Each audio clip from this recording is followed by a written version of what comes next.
खाद की इस वीडियो को देखने के बाद किचन वेस्ट हो या गार्डन वेस्ट, आप एक भी तिनका बाहर नहीं फेंकोगे। खाद बनाने का साफ सुथरा तरीका है। तो देखिए यहाँ पे इस खाद में मैंने जो प्याज ग्रो की थी उसका रिजल्ट आप देख सकते हैं। बहुत अच्छी हार्वेस्टिंग मेरे को मिली है। अक्सर आप लोग कहते हो कि खाद बनाने में कितना टाइम लगता है, तो यहाँ पे मैं बताती हूँ आपको।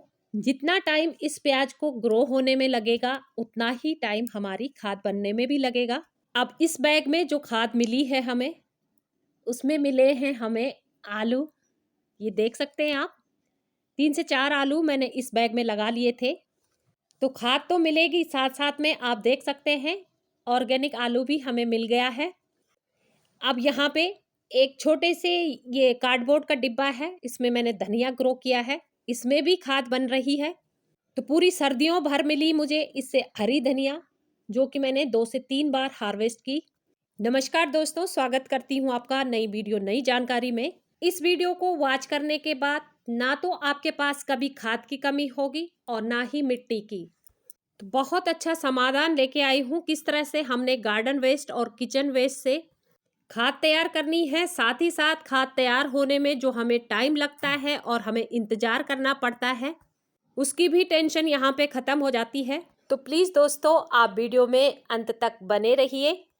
आज के टॉपिक के माध्यम से जिन दोस्तों की अक्सर शिकायत रहती है कि उनके पास बहुत बड़ा गार्डन है लेकिन जो भी वेस्ट निकलता है या किचन वेस्ट है, उन्होंने खाद तो बनाई लेकिन वो कभी भी सफल नहीं हुए, इसलिए वो गार्डन वेस्ट और किचन वेस्ट को फेंक देते हैं। लेकिन आज के टॉपिक में आपको समाधान मिलेगा किस तरह से आपने गार्डन वेस्ट और किचन वेस्ट को उपयोग में लाना है और बेहतरीन खाद बना के तैयार करनी है। प्याज को मैंने खाद से निकाल लिया है। अब मैं दिखाती हूँ कि किस तरह से ये खाद बन के तैयार हुई है। तो लगभग 3.5 महीने का ये अपडेट है। तो यहाँ पे आप देख सकते हैं जो भी वेस्ट हमने डाला था अच्छे से ये खाद में परिवर्तित हो गया है। तो ये बेहतरीन पत्तियों की खाद बनके तैयार हो गई है। अब हम इस खाद का उपयोग किसी भी पौधे को लगाने के लिए, सैपलिंग लगाने के लिए कहीं पे भी इस्तेमाल कर सकते हैं। पत्तियों को मैं जब हाथ से क्रश कर रही हूँ तो अच्छे से ये देखिए आप, इस तरह से ये टूट जा रही हैं क्योंकि ये अच्छे से डिकम्पोज हो चुकी हैं। क्योंकि समय समय पे नमी मिलती रही तो बहुत अच्छा रिजल्ट हमें मिला। अब ये जो कार्डबोर्ड का बॉक्स है, इसमें धनिया लगा था, तो अब इसका टाइम जा चुका है। तो इसको मैं निकाल लूँगी और एक एक करके पलट के आपको दिखाऊंगी कि किस तरह से खाद हमें मिली है। ये प्लास्टिक की बोरी, इसमें भी खाद बन रही है, साथ में धनिया भी ग्रो हुआ। अब हम फिर से धनिया ग्रो करेंगे गर्मियों के लिए। सारा उखाड़ लिया है, तो अब आपको दिखाती हूँ किस तरह से हमें खाद बन के तैयार मिली है। तो सबसे बेस्ट तरीका है ये खाद बनाने का, आप ज़रूर से ट्राई करना। तो यहाँ पे देखिए कार्डबोर्ड में जो धनिया उगाया था उसमें जो खाद बनी है उसका अपडेट है ये। तो आप देख सकते हैं इस डब्बे ने भी हमारा पूरा साथ दिया। अब उसका भी काम खत्म हो गया है। तो ये देखिए आप, पूरी तरह से ये गल चुका है। तो इस तरह से दोस्तों हमारे छोटे छोटे जो प्रयास होते हैं हमें बेहतर रिजल्ट उससे मिलता है। तो काफ़ी खुशी होती है दोस्तों, और जो रिजल्ट मुझे मिलता है तो मैं आपके साथ ज़रूर से शेयर करती हूँ। तो यहाँ पे आप देख सकते हैं जिसमें धनिया ग्रो किया था उसमें भी जिन पत्तियों का हमने इस्तेमाल किया था, लगभग वेस्ट में ही मैंने ये सारी चीज़ें लगाई थी। नामात्र की मिट्टी का यहाँ पे मैं उपयोग करती हूँ, बाकी सारा किचन वेस्ट और गार्डन वेस्ट ही होता है। तो अलग से हमें कोई एफर्ट लगाने की ज़रूरत नहीं पड़ती है। तो साथ साथ हमारी ये खाद भी बनती रहती है। तो यहाँ पे दोस्तों अपनी प्रकृति से हमें बहुत कुछ सीखने को मिलता है। जैसे कि आप देख रहे हैं पेड़ के नीचे बहुत सारी पत्तियाँ गिरी हैं, लेकिन ये पत्तियां जैसे जैसे मिट्टी के संपर्क में आती हैं, पहले नीचे वाली पत्तियां डिकम्पोज होंगी, धीरे धीरे ऊपर की जो पत्तियां हैं सारी खाद में बदल जाएंगी। तो ज़्यादा कोई रॉकेट साइंस की ज़रूरत नहीं है, बस पत्तियों को हमने मिट्टी के संपर्क में लाना है। तो बस दोस्तों इसी तरह से हमें मिल जाती है बेहतरीन खाद। काफ़ी मात्रा में बनके तैयार हो गई है। तो ये देखिए आप, बैग में मैंने सारा भर लिया है। तो इस तरह से दोस्तों ना हमें मिट्टी की कमी होगी ना खाद की। अब मैंने इस खाद को स्टोर कर लिया है, लेकिन ऊपर से थोड़ा पानी छिड़क लूँगी ताकि जब मैं इस्तेमाल में इसे लूँ तो ये बिल्कुल सूखे नहीं। तो इस तरह से मैं ऊपर से ये जो कार्डबोर्ड है इससे इसे ढक लूँगी, और जब मुझे कोई पौधा लगाना हो, खाद की ज़रूरत पड़े या मिट्टी की, मैं इसे इस्तेमाल कर लूँगी। अब आपको बताऊँगी दोस्तों किस तरह से हमने तैयारी करनी है इस खाद को बनाने की। तो वही टब मैंने लिया है जिसमें खाद निकाल के मैंने आपको दिखाई थी।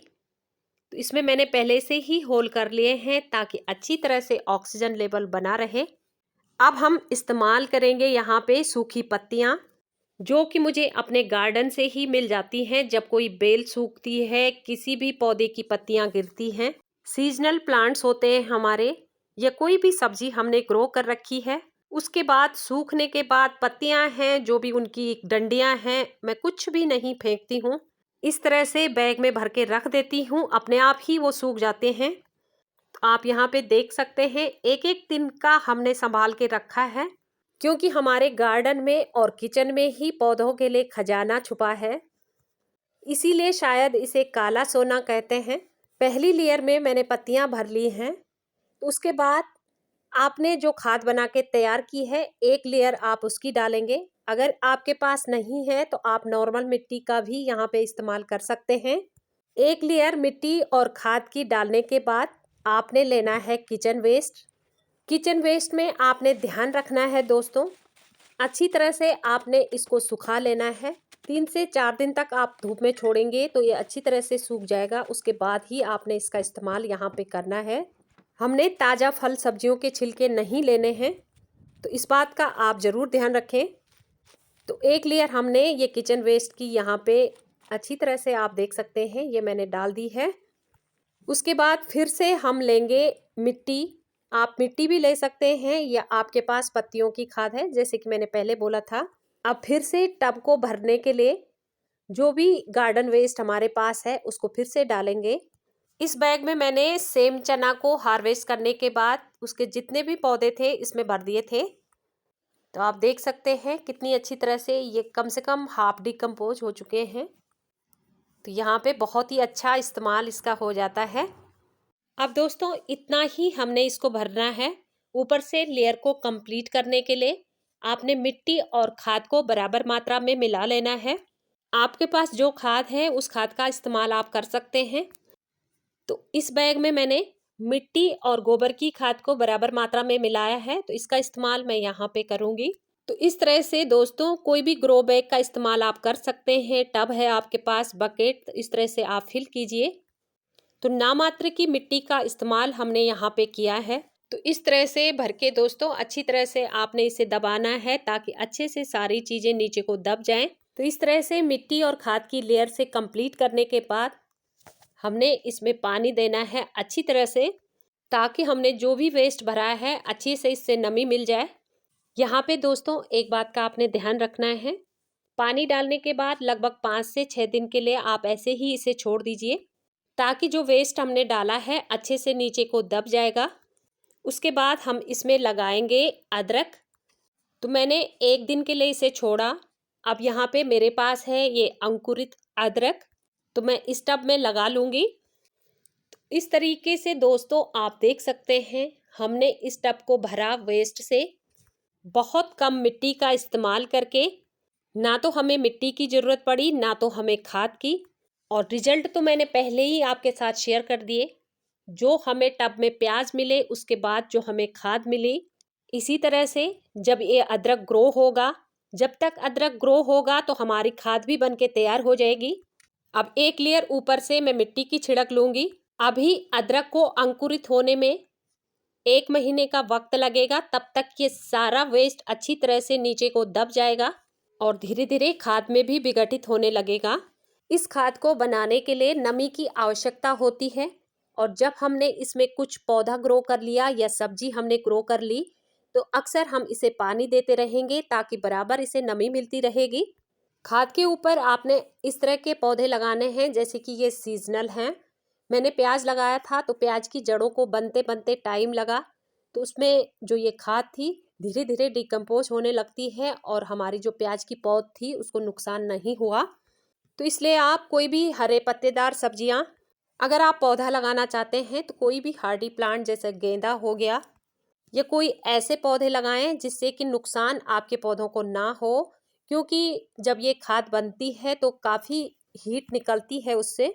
तो हमने ध्यान रखना है कि हम ऐसे ही पौधे ऊपर से लगाएं जो कि सीजनल सब्जी के हों या कोई इस तरह के पौधे हों जो काफ़ी हार्डी हों।